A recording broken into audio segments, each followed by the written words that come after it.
type of ecology do you do, and how would you describe it?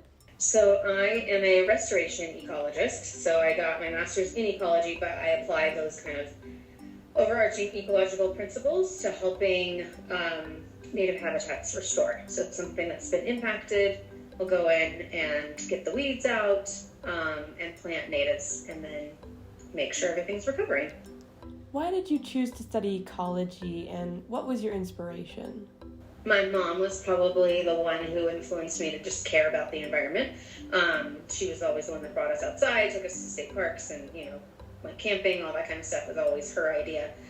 So from a very young age, I very much cared about the environment and knew I was going to do something environmental in college. So I think I was the only one who didn't change my major that I knew.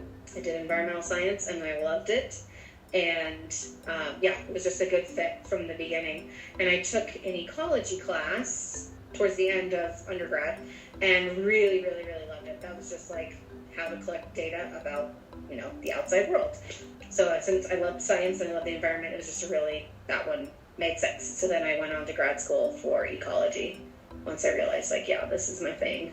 I saw you went to San Diego State University. I'm going to definitely be applying there my senior year. So. Are you? Yeah. Did you enjoy your experience in college? So I went to undergrad at the University of Florida. I grew up in Florida, so that's where I went. Yeah, I loved it. It was a great college, and they have a really good environmental science program. And then grad school also was really good. So for grad school, you kind of pick someone who's doing research you're interested in. So I found my advisor there. And luckily she had room in her lab. So that was also a really great experience, just really getting into research and understanding, how to do a project from the start to the end.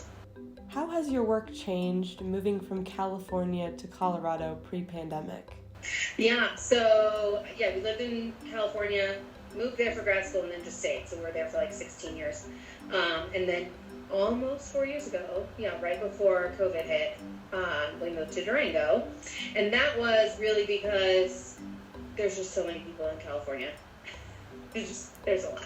San Diego is lovely, and I'm really glad to have it as a place to visit, but I don't want to live there. So, but work-wise, it's been great because since everybody can work remotely, I still get to work on a lot of projects that I had in California, but I've expanded.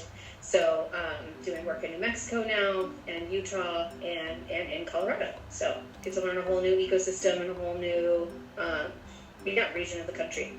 I saw you teach classes on the California Rapid Assessment Method. How would you describe that? It is kind of a quick assessment to get to how a wetland or a stream or some aquatic feature is functioning. So you're not measuring the functions like that wetlands provide directly, like flood capacity or groundwater recharge or those kinds of things, but you're kind of looking at where is it situated in the landscape, and then you give it a score. And then how is the hydrology? Like, is there a dam, or is there something else that's disconnecting the hydrology, and give that a score. Look for physical features. Are you seeing a lot of little micro patches that could be habitat for a bunch of different kinds of animals? And then you look at the vegetation.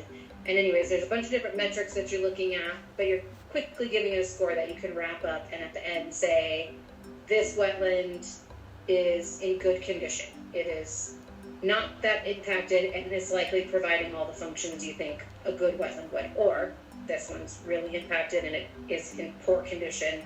And so it's a really good tool. It's not like the only tool you can use. If you have detailed questions, you want to collect detailed data, but it's a really good, quick tool to kind of understand the general condition of a feature that you're interested in. So we use it to help us identify sites that need restoration. So if it scores poor, and we can look and see why, those are the things you could fix, right, to restore it. And then we use it to monitor restoration sites to see if the condition's improving over time because of what we did. And then just California in general has a really good database where they track the condition, kind of all the aquatic resources. So they know how an entire watershed is doing, and if it's generally declining, they know they need to do some sort of management action. Or if it's increasing, then great, they're doing a good job with whatever they're doing.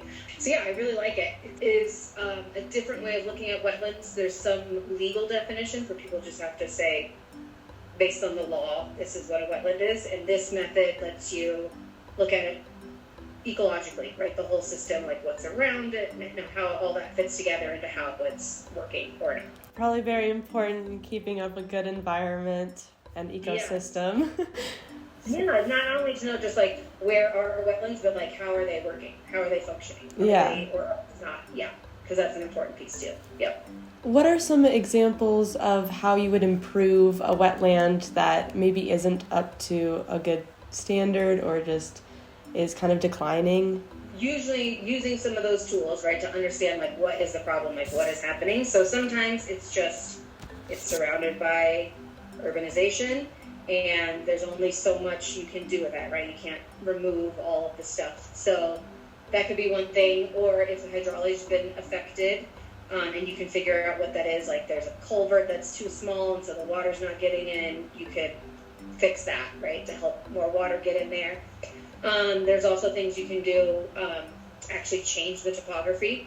So if it's a stream or something and it's like cut way down, you can help give it some floodplain and some benches again so that it can act like a river again, assuming you have space to do that. A lot of the work that we do really is getting out invasive species.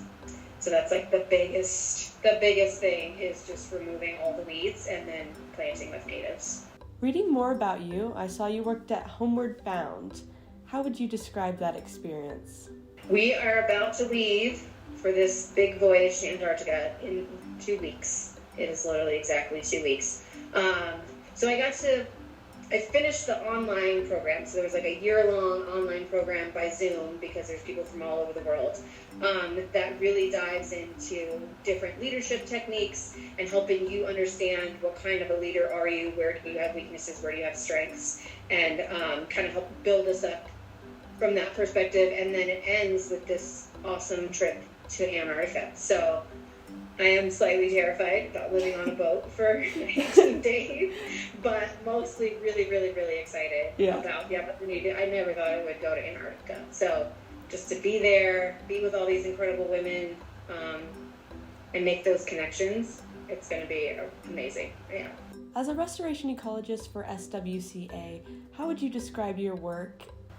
Yeah, so I'm at SWCA Environmental Consulting, and so the company as a whole helps our clients comply with environmental regulations. So that could be an oil and gas company that wants to put in some new facility. So we help them understand what all the environmental regulations and laws are that they have to meet, and then help them do that. So monitoring, or writing reports. And then my bit comes in is if they impact habitat that requires mitigation, we help them with that. So mostly it's wetlands have the best protection. So if you impact a wetland or a stream or something, you have to restore it, or restore somewhere else to make up for whatever impacts you have. But then there's also endangered species habitat and other reasons why they would have to do mitigation. So that's the piece that I help with. But there's people that help with the whole process, from baseline surveys to all their planning documents, to help them getting permits and all that kind of stuff. That's what the company does. Yeah. Is there a question I haven't asked you yet that you think I should ask you? Yeah, I think it would just be, I think you have a really good handle on what your passions and things you're interested in. And I love that you want to try to combine them so that you're not just like stuck in a science or like an art path, right? That you can figure out a way to bring those together. And those people are really important in the world if you're able to communicate science in a way that moves other people to care. But I think it's okay too, like if you try something and it doesn't work out, to change course doesn't mean your life is over or whatever, right? You've got a big long life. You can start something at 40 or 60, you know what I mean? Like you don't have to decide right now what you're going to do for the rest of your life. But having a good idea, so when you get to college, you've got some direction, is helpful. Talk about your personal relationship with the environments you study. Yeah, actually, I just had an interesting, we did a book club Zoom thing today. I don't know if you've read Braiding Sweetgrass, but it's about this woman who's a botanist, but she's also a Native American, and so she talks about bringing those two things together. She talked a lot about that today, and being able to say that we care. Previously, science was like, you're not supposed to bring emotion into it, right? It's just collect your data, understand, I think acknowledging that you care about what you're studying or what you're doing and that you're passionate about it is beneficial. I don't think it is a negative. I think people are worried about bias and like skewing things because of how you want it to be, which I think is different than just like overall caring about the environment and wanting to help. I try to bring that passion and caring to what I do. And luckily, restoration is super rewarding because you can see over time that what you've done made a difference. You can go back to that spot that you restored and be like, oh, look, it looks amazing. So that is super rewarding to me. And I definitely feel attached to those little places on the earth where I've been able to do some of these projects. Yeah. What was your favorite experience as an ecologist? Well, I spent a lot of time in the field. I think probably one of the funniest things we've had to do is we were working at Camp Pendleton and some Marine Corps base in San Diego in the river, and it was full of poison oak.